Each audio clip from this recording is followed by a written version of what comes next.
Hello बच्चों, physics with आशीष में आपका एक बार फिर स्वागत है। और आज हम लोग जो कल अपन ने लास्ट टाइम पे जो टॉपिक पढ़ा था वो क्या था। अनंत रेखीय आवेशित तार के कारण विद्युत क्षेत्र की तीव्रता का मान अपन लोगों ने ज्ञात किया था। और याद है आपको फॉर्मूला क्या था? E is equal to 2k lambda upon r और डायरेक्शन आर के। ये अपने पास कल फॉर्मूला आया था, याद है क्या आपको? यही तो आया था। या फिर आप लोगों ने को ये याद होगा, lambda upon 2 pi epsilon into r. अगर वेक्टर में तो एप्सिलॉन नोट हो जाएगा। और अपन ने फिर 200 ऊपर गुणा करके अपन ने ये काम किया था। याद आ रहा है कि आपको कल अपन ने ये फॉर्मूला डिराइव कर दिया था। आज इसी पे बेस अपन एक क्वेश्चन करने वाले हैं। देखो क्वेश्चन क्या है।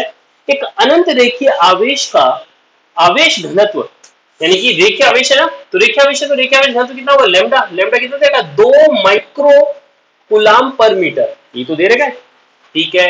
मैंने कहा 2 माइक्रो यानी कि 2 × 10⁻⁻⁶ कूलाम पर मीटर अपन को लैम्डा दे रखा है, ठीक है। इसके बाद में अपन को क्या कह रहा है, एक बिंदु पर जो कि रेखीय आवेश घनत्व 10 सेंटीमीटर दूरी पर है, यानी कि आर अपन को दे दिया कितना? 10 सेंटीमीटर, यानी कि 10 × 10⁻⁻2 मीटर। आर इजिकल टू कितना हो जाएगा? 10⁻⁻8 मीटर। सही बात है क्या? सेंटीमीटर को मैंने मीटर में कन्वर्ट कर लिया, ठीक है। अब अपन को विद्युत क्षेत्र का मान निकालना है, तो हम जानते हैं क्या विद्युत क्षेत्र का मान क्या होगा? E is equal to 2k lambda upon r. ये फॉर्मूला लेने से थोड़ी सी कैलकुलेशन इजी हो जाती है, समझो। वरना यहाँ पे तो एप्सिलॉन नॉट का मान रखना पड़ता है। यहाँ पे आप लोगों को k का मान रखिए। का मान क्या होता है?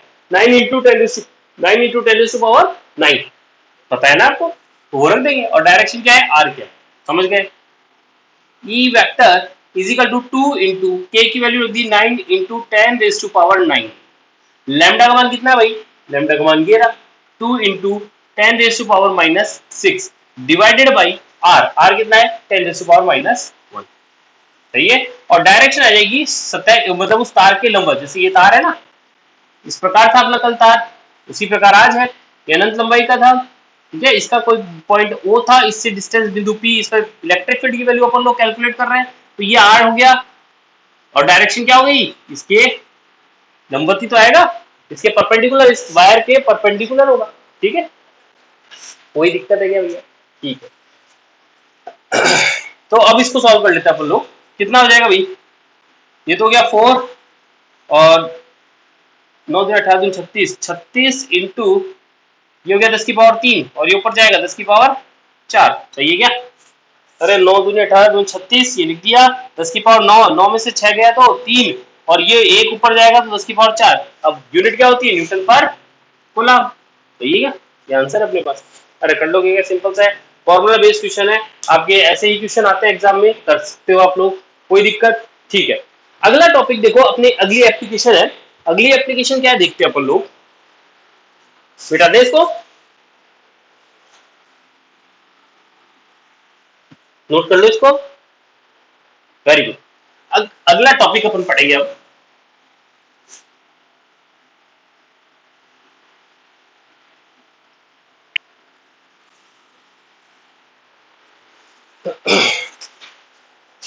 अगला टॉपिक है, मतलब गाउस की एप्लीकेशन अपन पढ़ रहे थे और उसकी सेकंड एप्लीकेशन अपन लोग देखने वाले। सेकंड एप्लीकेशन क्या है देखो, दूसरी एप्लीकेशन पढ़ रहे हैं, ठीक है। क्या? Intensity of electric field due to a long infinite charge sheet. Non conducting charge sheet की अपन लोग बात कर रहे हैं, यानी कि एक कुचालक आवेशित अनंत कुचालक, एक अनंत कुचालक आवेशित, समरूप आवेशित, मतलब यहाँ पे आप एक समान भी बोल सकते हैं। एक समान आवेशित है, उसको यूनिफॉर्मली चार्ज अपन बोल सकते हैं, यानी कि समरूप आवेशित। अगर आप यहाँ पे लिखो समरूप आवेशित, वो ज्यादा ठीक रहेगा। समरूप आवेशित पट्टिका शीट, पट्टिका, समरूप आवेशित पट्टिका, अनंत कुचालक समरूप आवेशित पट्टिका के कारण विद्युत क्षेत्र की तीव्रता। क्या कहा मैंने? अनंत कुचालक समरूप आवेशित पट्टिका के कारण विद्युत क्षेत्र की तीव्रता।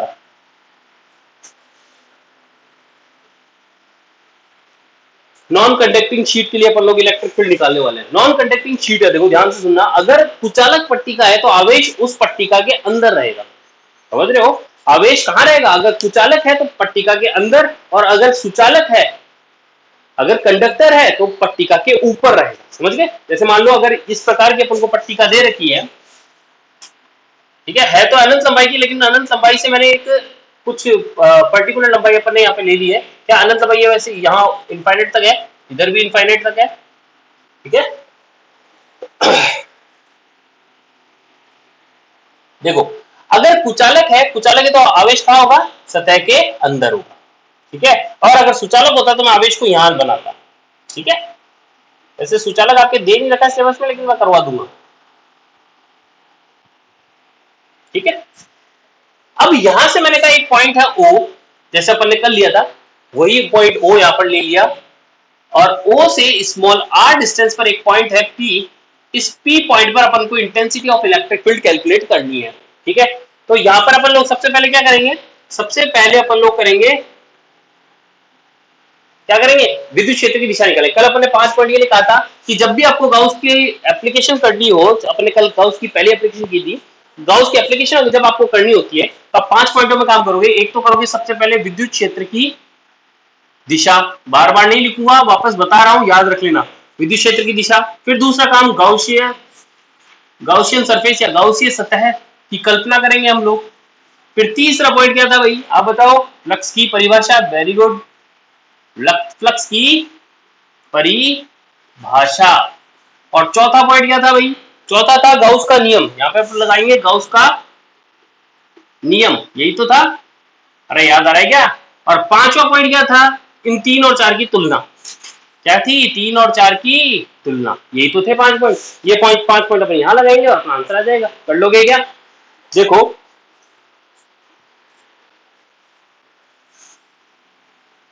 सबसे पहला पॉइंट अपन क्या निकाले? विद्युत क्षेत्र की दिशा। तो विद्युत क्षेत्र की दिशा निकालने के लिए जिस बिंदु पर विद्युत क्षेत्र का मान या दिशा ज्ञात करनी होती है, उस बिंदु पर हम मन ही मन में एक आवेश कंसीडर करते हैं जिसका नाम है यूनिट पॉजिटिव चार्ज, एकांक धनावेश। अगर एकांक धनावेश की अगर मैं यहाँ पे मन ही मन में सोच रहा हूं, तो अब यहाँ पे क्या करूंगा? इस पट्टिका से समान दूरी, कल भी अपन ने ऐसा ही किया था कुछ, समान दूरी L पर अपन एक छोटे छोटे अल्पांश ले लेंगे। एक का नाम रख दिया अपन ने A1 और एक का नाम रख दिया अपन ने A2, ठीक है।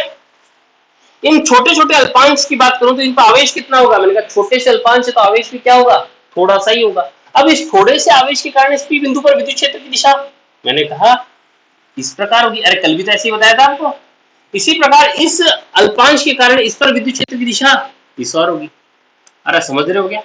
अब मैंने कहा क्योंकि ये दूरी दोनों की समान है, यहाँ से L दूरी पे दोनों अल्पांश अपन ने चूज किए हैं, तो ये अल्फा और ये अल्फा दोनों कोण क्या होंगे? बराबर होंगे। और ये कोण अल्फा बराबर है तो ये अल्फा है तो ये अल्फा होगा, और ये अल्फा है तो ये भी अल्फा होगा। मैं कल वाला ही काम कर रहा हूं एक तरीके से। कंपोनेंट में डिवाइड करें तो मैंने कहा ऊपर वाले का घटक किया तो डीई कॉस अल्फा, ये वाला घटक कौन सा हो जाएगा? D E sine alpha. बोलो हाँ। अरे चिपका हुआ घटक कॉस घटक, दूर वाला घटक साइन घटक। इसी प्रकार इसका अपन ने घटक किया तो ये क्या हो गया? D E cos alpha. अरे इसका क्या हो गया? डीई कॉस अल्फा, और ये क्या हो जाएगा? D E sine alpha. अरे समझ रहे हो क्या बच्चों? अरे हाँ ना बोलो। ठीक है, मैंने कहा अब क्या करें? डी साइन अल्फा परिमाण में समान और दिशा में विपरीत है, और तो एक दूसरे को क्या कर देंगे? निरस्त कर देंगे। निरस्त कर देंगे तो परिणामी विद्युत क्षेत्र की दिशा इस प्रकार प्राप्त होगी। सेम टू सेम कल भी हमने ऐसा ही किया था। और परिणामी विद्युत क्षेत्र की दिशा क्या आई? परिणामी विद्युत क्षेत्र की दिशा क्या प्राप्त हुई? ओपी के अनुदिश प्राप्त हुई। ओपी के अनुदिश प्राप्त होती है। थ्योरी आप लिख दोगे जैसा कल मैंने आपको बताया था वैसे ही एक बार मैं दोबारा बोल देता हूं। एक अनंत आवेशित पट्टिका के सर्वप्रथम हमने एक छोटा सा क्षेत्र कंसीडर किया एबीसीडी, या उसका हमने एक छोटा सा भाग लिया एबीसीडी, ठीक है। इस एबीसीडी के किसी बिंदु O से r दूरी पर एक बिंदु P है जहां हमें विद्युत क्षेत्र का मान ज्ञात करना है। आप धीरे धीरे करके लिख लेना, विद्युत क्षेत्र का मान ज्ञात करना है। अच्छा, इसके लिए हमने क्या किया, बिंदु O से समान दूरी L पर हमने दो अल्पांश A1 व A2 लिए जिस पर अल्प आवेश dq मौजूद है। इस dq आवेश के कारण बिंदु P पर विद्युत क्षेत्र की दिशा चित्रानुसार है dE, और ये dE दोनों अल्पांशों के कारण विद्युत क्षेत्र की दिशा चित्रानुसार है।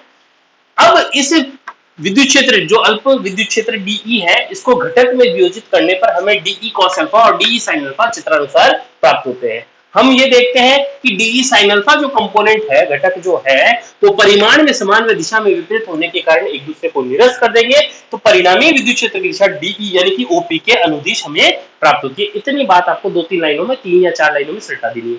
कर दोगे कंप्लीट? ज्यादा काम हो गया, वेरी गुड। अच्छा, मैंने दिशा की बात कर ली, दूसरा काम क्या करूं, मैंने कहा गाउसियन स्टेट। दिशा का काम हो जाने के बाद आप इस डायग्राम को, मतलब मैं इस डायग्राम को मिटा दूंगा क्योंकि मुझे आगे इस डायग्राम से कोई मतलब नहीं, इससे मैंने केवल और केवल दिशा निकाली है। ठीक है, आपके तो बना रहेगा कॉपी में आप जब करोगे। ठीक है, मिटा दे इसको, वेरी गुड। तो ये मैंने दिशा का काम कंप्लीट कर दिया। अब आती है बारी गाउसियन सतह की। तो आओ हम इसके लिए गाउसियन सतह को कंसीडर करें। कहां करें, मैंने कहा यहां कर लेते हैं। थोड़ा छोटा बना रहा हूं मैं ताकि डेरिवेशन पूरा आ जाए इसके अंदर। ये अपने पास वो उसका छोटा सा भाग था, किसका, अनंत आवेशित पट्टिका का। ठीक है, आवेश कहां मौजूद थे, इसके सतह के अंदर, इसी प्रकार थे क्या। ठीक है, अब इसके ऊपर अपन लोग गाउसियन सतह, कल मैंने आपको बताया था, इसके लिए गाउसियन सतह जो होगी वो किस प्रकार की होगी, बेलनाकार, दोनों साइड बेलनाकार। किस प्रकार, दोनों साइड बेलनाकार। समझ रहे हो क्या, ये इसके अंदर किसी साइड से जा रही है और ये अपन ने ये बनाया। ठीक है, बराबर दोनों की, दोनों तरफ लंबाई जो है वो बराबर दिखाना है। ये अपन ने गाउसियन सतह कंसीडर कर लिया, जिसका ये जो है अनुप्रस्थ काट का क्षेत्रफल वो मैंने S कह दिया। अगर इसका अनुप्रस्थ काट का क्षेत्रफल S है तो इसका भी S ही होगा और इसका भी S ही होगा। कह सकते हैं हम लोग, इन तीनों, भाई ये वर्ताकार जो आकृति आपको दी गई, इन तीनों का क्षेत्रफल कितना है, S। ठीक है, ये वो ABCD थे, A B C और D। ये वो बिंदु O था और ये वो बिंदु P था। भाई ध्यान है आपको, अपने बिंदु O और बिंदु P लिए थे अभी थोड़ी देर पहले, ये वही है। अब सबसे पहले क्या करेंगे, सबसे पहले मुझे इसका आवेश घनत्व सिग्मा दे रखा है। मान लो आवेश नहीं दे दिया था, गाउसियन सतह में परिबद्ध आवेश का मान मुझे नहीं दे रखा, लेकिन उसकी जगह मुझे दे रखा है पृष्ठ आवेश घनत्व। तो यहां, चलो यहां से लिखते हैं, यहां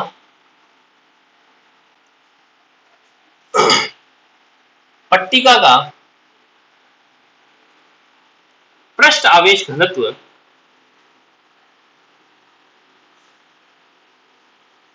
सिग्मा दिया है। अतः हम जानते हैं सिग्मा बराबर होता है Q बाई ए। तो क्या होता है, Q बाई ए। ये तो होता है फॉर्मूला। ए की जगह मैंने यहाँ पर क्षेत्रफल कौन सा चूज किया है, S। ऐसी तो किया है मैंने कहा, ये ऐसे, ये ऐसे, ये ऐसे, तो Q बराबर क्या आ जाएगा, सिग्मा S। बोलो कोई दिक्कत है, इसको इस समीकरण 1 डाल के मैंने छोड़ दिया। अब क्या करें भाई, अब कल भी याद, आपको याद हो तो अपने पास जो सतह आई थी कल भी, उसमें अपन ने उन तीनों, वहां पर 3 सतह मौजूद थी, उन तीनों सतह के लिए जैसे वहां पर सिलेंड्रिकल सरफेस पे 3 सतह मौजूद थी, वैसी की वैसी यहाँ पर भी क्या है, 3 सतह मौजूद है। कौन कौन सी, मैंने कहा एक तो ये रही, एक सतह ये रही, दूसरी सतह ये रही, और तीसरी जो वक्र पृष्ठ है वो ये है। तो मैंने कहा इस सतह पर मैंने एक अल्पांश चूज कर लिया, उसका नाम रख दिया मैंने S1। क्या नाम रखा उसका, S1। और उसकी दिशा क्या होगी, पृष्ठ के लंबवत। सही बात है क्या, अरे दिख रहा है कि नहीं दिख रहा है आपको, अरे दिख रहा है क्या आपको, ठीक है। और इस पर विद्युत क्षेत्र की दिशा क्या होगी, मैंने कहा P के अनुदिश, OP के अनुदिश थे ना, ये OP से ये दूरी R थी और ये अनुदिश होगी क्या, E वेक्टर, यही होगा। इसी प्रकार मैंने यहाँ पर भी एक अल्पांश चूज किया, इसका नाम रख दिया मैंने S2, और देखो इसकी दिशा होगी DS, सतह के लंबवत। और अगर यह अभिष्ट बिंदु यहां न होकर यहां होता तो हम विद्युत क्षेत्र की दिशा इस तरफ बताते हैं। सही बात है क्या, अरे अगर ये अभीष्ट बिंदु यहाँ ना लेकर अगर इस बिंदु पर लेते, तो जिस बिंदु पर हम लोग विद्युत क्षेत्र का मान ज्ञात करने वाले हैं, उस बिंदु पर हम लोग क्या कंसीडर करते हैं, एक एकांक धनावेश परीक्षण आवेश कंसीडर करते हैं। तो धनावेश होता तो इधर प्रतिकर्षित होता, तो इधर ही आती दिशा। समझ में आ गई मेरी बात। और तीसरी सतह मैंने मान लो कि ये वक्र पृष्ठ का एक छोटा सा अल्पांश मैंने ले लिया, ये इसका नाम रख दिया मैंने कितना, S3। क्या रखा, S3। इसकी दिशा हो गई इस प्रकार, और विद्युत क्षेत्र की दिशा इसी दिशा में। समझ रहे हो क्या, ये अपन ने तीनों सतह ले ली। अब अपना काम क्या, देखो पहला पॉइंट अपन कर चुके, दिशा अपन लोग निकाल चुके, विद्युत क्षेत्र की दिशा निकाल चुके। दूसरा मेरा काम था गाउसियन सतह कंसीडर करना, मैंने गाउसियन सतह भी कंसीडर कर ली। तीसरा काम क्या था, फ्लक्स की परिभाषा। तो यहां पर लगा दो फ्लक्स की परिभाषा से, फ्लक्स की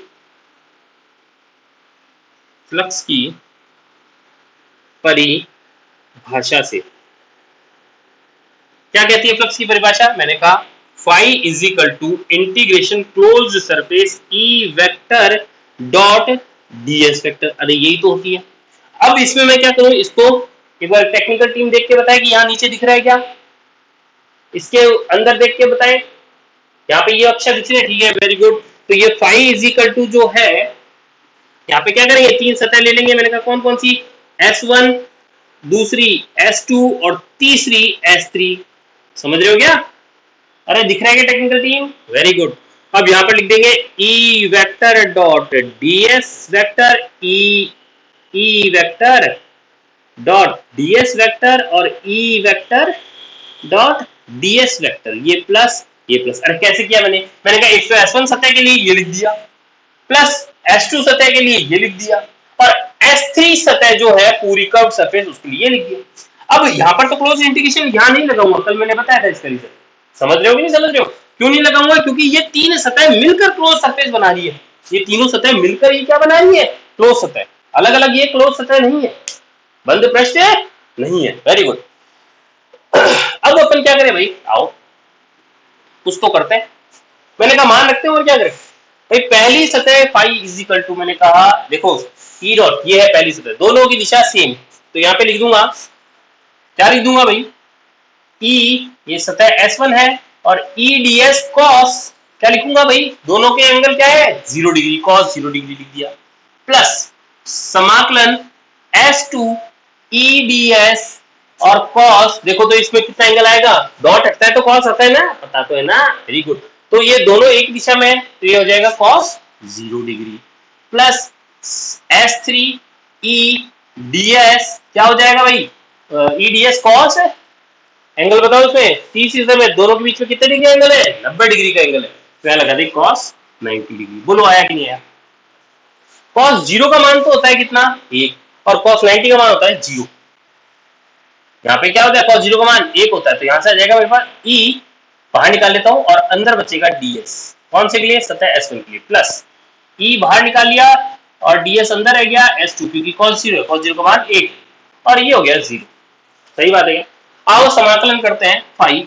मैंने कहा पहली सतह का समाकलन, जब अपन इस छोटी सी सतह का समाकलन करते हैं तो ये एक वृत्ताकार सतह है, और इस वृत्ताकार सतह का मैंने क्षेत्रफल मान लिया था कितना है, s है, तो मैंने लिख दिया e इंटू एस, प्लस यहाँ पे e है ही, दूसरी सतह मैंने कहा ये S2 है, इसका भी मैंने सतह क्षेत्रफल क्या मान लिया था, s मान लिया था, तो e इंटू एस। हालांकि मैंने माना मुझे पता नहीं है, मुझे ज्ञात करना पड़ेगा, अगर मेरे आगे अगर फॉर्मूले में ये s आया तो मुझे ज्ञात करना पड़ेगा, लेकिन आप अपन देखेंगे ये मेरे कोई काम नहीं आएगा, मुझे निकालने की जरूरत ही नहीं है।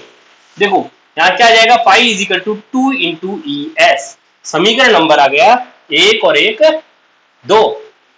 बोलो हाँ, अरे समझ में आ रहा है क्या, बहुत अच्छी बात है।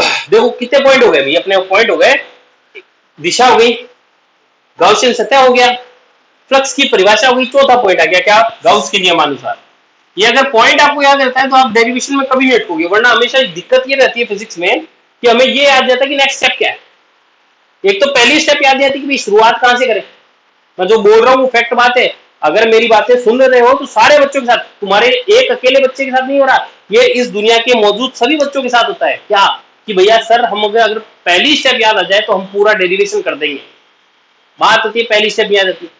इनमें क्या दिक्कत आती है, इनमें याद नहीं भाई सर, पहली मान लो याद आ गई तो दूसरी याद नहीं आती। इस पर्टिकुलर पहली याद आती तो दूसरी याद आती, दूसरी आती तो तीसरी नहीं आती, तो मतलब इस तरीके से भूल जाता। तो मैंने ये याद करवा दिया आपको कि भाई पहले तो आप दिशा निकालोगे, फिर दूसरा गाउस की सतह निकालोगे, तीसरा अपन ने फ्लक्स की परिभाषा लगाओगे, और चौथा अपन क्या करेंगे, गाउस के नियम लिखेंगे, और पांचवा काम क्या करेंगे, तीसरे और चौथे की तुलना कर देंगे। मतलब कि गाउस के नियम से और फ्लक्स की जो परिभाषा थी, इन दोनों के अपन लोग तुलना कर देंगे। आओ, गाउस के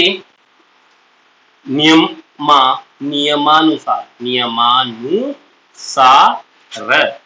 क्या होता है भाई, phi is equal to summation q upon epsilon, summation q upon epsilon. अगर निर्वात होगा तो एप्सिलॉन नॉट हो जाएगा, आपकी इच्छा है, ठीक है।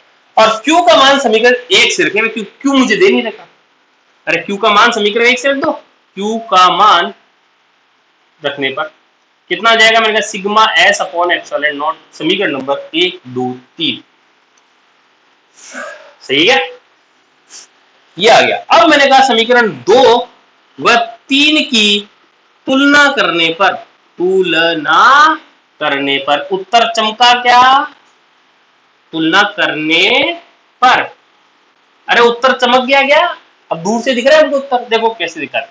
मैंने कहा सिग्मा एस, चलो पहले वो वाली बात करते हैं, 2ES, इन दोनों को बराबर कर रहा हूं, ये भी फाई है ये भी फाई है, दोनों को बराबर करने पर क्या हो जाएगा भाई, 2 into E into S is equal to sigma S upon epsilon naught. मैंने कहा एस से एस काट दो, क्या बचा, E is equal to sigma upon 2 epsilon naught. अगर मेरे को दिशा भी लगानी है तो आप बताओ दिशा, इसमें आर तो है ही नहीं, अरे इसमें आर है क्या, आर तो था लेकिन आर इस फॉर्मूले में नहीं आया ना, यानी कि आर पर निर्भर है नहीं करता। अगर दिशा निकालनी है तो मैं यहां लगा देता हूं एन कैप। ये एन कैप क्यों लगा भैया, एन कैप का मतलब क्या है, एन को बोलते हैं नॉर्मल, एन को क्या बोलते हैं, नॉर्मल, ठीक है। नॉर्मल का मतलब लंबवत, नॉर्मल का मतलब क्या होता है, अभिलंबवत, यानी किसके अभिलंबवत, मैंने कहा इस सतह के लंबवत जो है वो विद्युत क्षेत्र की दिशा है।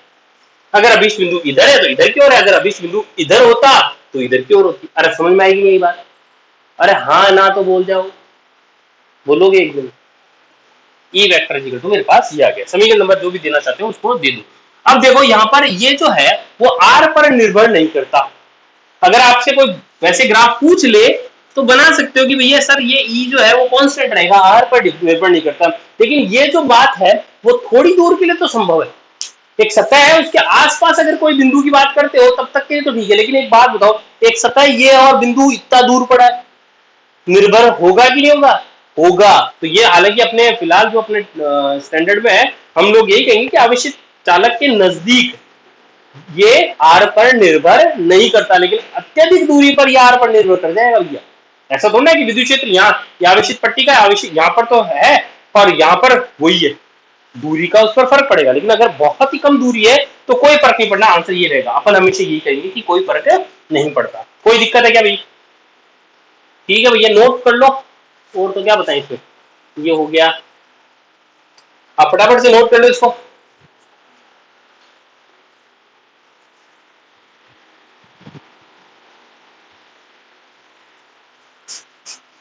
कर लिया तो बहुत अच्छी बात है, मैं मिटा रहा हूं, कोई चीज भूले तो नहीं है ना इसमें बताना अपन लोग, ये सब बता दिया अपन।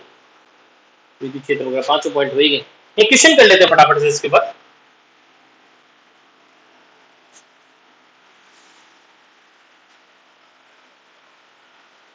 क्वेश्चन नोट करो आप लोग, मैं बोलता हूं, पहले नोट कर लो। अनंत विस्तार की, लिखो, अनंत विस्तार की दो समान मात्रा में आवेशित अचालक पट्टिकाएं एक दूसरे के सामने स्थित है, एक दूसरे के सामने स्थित है। इन पृष्ठों के बीच में तथा बाहर किसी बिंदु पर विद्युत क्षेत्र का मान ज्ञात कीजिए। पॉज कर करके लिख लेना भैया। अपन से क्या बोल रहा है, एक अचालक पट्टिका है, वही अपन ने जो टॉपिक पढ़ा उसी पे बेस अपने पास एक न्यूमेरिकल है, या एक तरीके से कॉन्सेप्ट समझ लो, है ना, कॉन्सेप्ट मान सकते हैं। तो अचालक पट्टिका एक दूसरे से सामने स्थित है, इन पृष्ठों के बीच में और बाहर अपन को क्या निकालनी है, विद्युत क्षेत्र का मान निकालना है। तो देखो सबसे पहले इसमें 2 पॉइंट अपन करेंगे। पहला पॉइंट तो करेंगे जब पट्टिकाएं समान आवेशित हो, जब जो पट्टिकाएं हैं समान आवेशित हो, मतलब क्या है भी बताता हूं। भाई दो पट्टिका अपन ने कह दी, ये रही plus plus plus plus plus आवेशित है। इसी प्रकार एक और पट्टिका है वो भी आवेशित है, मैंने कहा प्लस प्लस समान आवेश है, बिल्कुल दोनों हूबहू एक समान आवेश मैंने कह रखा है। ठीक है, अब कह रहा है कि इसमें अपन लोग क्या रखा है, इन पृष्ठों के मध्य और बाहर विद्युत क्षेत्र का मान निकालो। तो एक तो मध्य एक बिंदु ले लिया मैंने P और एक बिंदु ले लिया Q। इन बिंदुओं पर मुझे विद्युत क्षेत्र का मान, ये नजदीक ही है, बहुत अधिक दूरी नहीं है, ये तो अंदर ही है, ये तो बहुत नजदीक है। ठीक है, दो पट्टिका अपन को दे रखी है, इनके मध्य बिंदु या इनके बीच में किसी बिंदु पर और बाहर किसी बिंदु पर अपन को विद्युत क्षेत्र का मान निकालना है। आओ अपन निकालते हैं ईपी। पहले तो बताओ ईपी में यहाँ पर विद्युत क्षेत्र जो है, ये मान लो पहली सतह है, ये दूसरी सतह है। तो पहली सतह के कारण जिस बिंदु पर अपन को विद्युत क्षेत्र का मान क्या, मान लो अभी अपन किस पे निकाल रहे हैं, पी बिंदु पर विद्युत क्षेत्र का मान निकाल रहे हैं।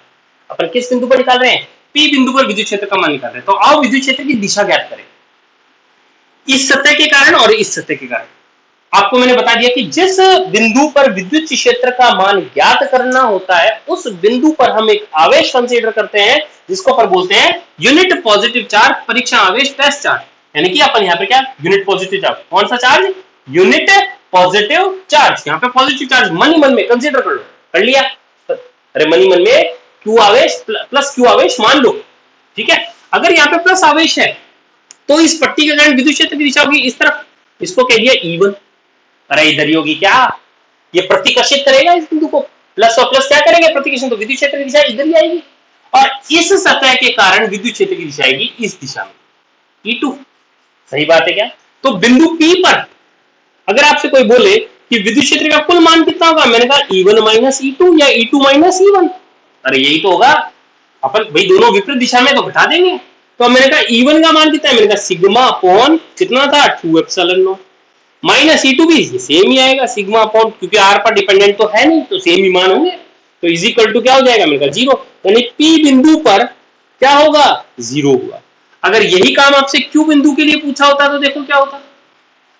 Q बिंदु पर विद्युत क्षेत्र की दिशा पहली पट्टिका के कारण, मैंने कहा ये प्लस है, जिस बिंदु पर विद्युत क्षेत्र का मान ज्ञात करना है उस पर हम एकांक धनावेश यूनिट पॉजिटिव चार्ज कंसीडर करते हैं। पॉजिटिव चार्ज कंसीडर करोगे तो इसके कारण प्लस और प्लस के बीच में रिपेल होगा, यानी E1 आएगा इधर, हाँ कि ना, अरे हाँ सही है।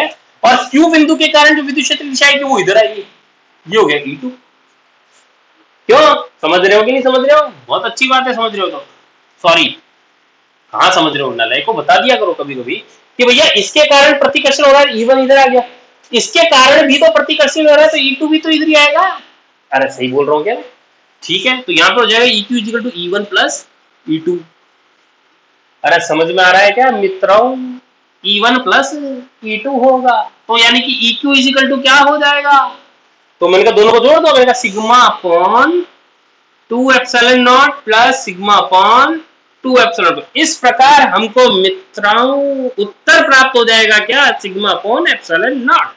बोलो हाँ। P बिंदु पर तो 0 होगा, Q बिंदु पर क्या हो जाएगा, सिग्मा अपॉन एप्सिलॉन हो जाएगा, कोई दिक्कत है। आगे देखो भाई, ये तो समान पट्टिका जब समान आवेशित है, अब अगर समान आवेशित नहीं है, सॉरी समान आवेशित है परंतु आवेश जो है विपरीत होगी, जब पट्टिकाएं समान परंतु विपरीत, समान परंतु विपरीत समझते हो क्या, एक प्लस और एक आवेशित हो।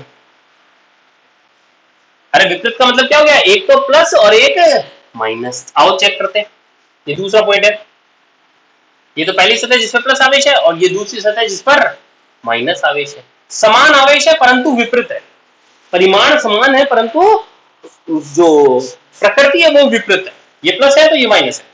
आओ इस P बिंदु पर देखें, ये P बिंदु था और ये बिंदु क्या था, Q बिंदु था। तो P बिंदु पर विद्युत क्षेत्र की दिशा, मैंने कहा इस पहली पट्टी का कारण, तो मैंने कहा यहाँ पे मन ही मन में यूनिट पॉजिटिव चार्ज रखूंगा तो प्लस आवेश के कारण ये रिपेल होगा, तो ये E1 आएगा इधर, बोलो हाँ। और दूसरी जो है वो माइनस है, दूसरी सतह कैसी है, माइनस, उसके कारण विद्युत क्षेत्र, मैंने कहा यहाँ पे प्लस आवेश रखूंगा तो इसकी तरफ अट्रैक्ट होगा, तो E2 भी आएगा इधर ही आएगा, हाँ कि ना, अरे बोलो हाँ, समझ गया। अब यहाँ पे EP इक्वल टू क्या आ जाएगा, मैंने कहा E1 प्लस E2, यहाँ पे आ जाएगा प्लस, इसका मान कितना आ जाएगा, सिग्मा अपॉन एप्सिलॉन नॉट। समझ गए क्या, दिशा वही एन कैप होगी, अगर दिशा पूछ रहा है तो दिशा एन कैप लगा दे, और फिर वैसे पूछता ही है दिशा कोई ये एन कैप। यहां पर मैंने कहा क्यू बिंदु पे देखो पहले के कारण विद्युत क्षेत्र मैंने कहा दूर की ओर E1 और इस माइनस के कारण अट्रैक्ट होगा मैंने कहा ये E2 आ गया दूसरी ओर। बोलो समझ में आ गया? भैया अगर नहीं समझ में आया तो आप लोग एक मन में एक वो कंसीडर नहीं कर रहे हो यहाँ पर यूनिट पॉजिटिव चार्ज। अगर मन ही मन में यहाँ पर एकांक धनावेश को आप लोग कंसीडर करते हो तो यहाँ पर क्या होता यहाँ पर क्या होता यूनिट पॉजिटिव चार्ज होता तो प्लस और प्लस के बीच प्रतिकर्षण तो ये इधर जाता और ये माइनस है तो ये प्लस इससे अट्रैक्ट होता है ये इधर आता तो यहाँ पर क्या होता है ये विपरीत दिशा में होता है यहाँ पे आ जाता माइनस और यहाँ पे भी आ जाता माइनस और इसका मान क्या होता 0 होता। अरे समझ रहे हो क्या? तो ये अपन इस प्रकार से कर सकते हैं। एक कॉन्सेप्ट है कि भाई पट्टिकाओं के बीच में और पट्टिकाओं के बीच में और पट्टिकाओं के बाहर क्या होगा विद्युत क्षेत्र का मान क्या होगा। ठीक है, आज अपन इतना ही पढ़ेंगे। समझ रहे हो मेरी बात? इतना ही पढ़ेंगे हम लोग और मेरे ख्याल से आज अपन ने एक ही वो किया है अपन ने एप्लीकेशन, है ना। आज के समाचार समाप्त होते हैं। नमस्कार।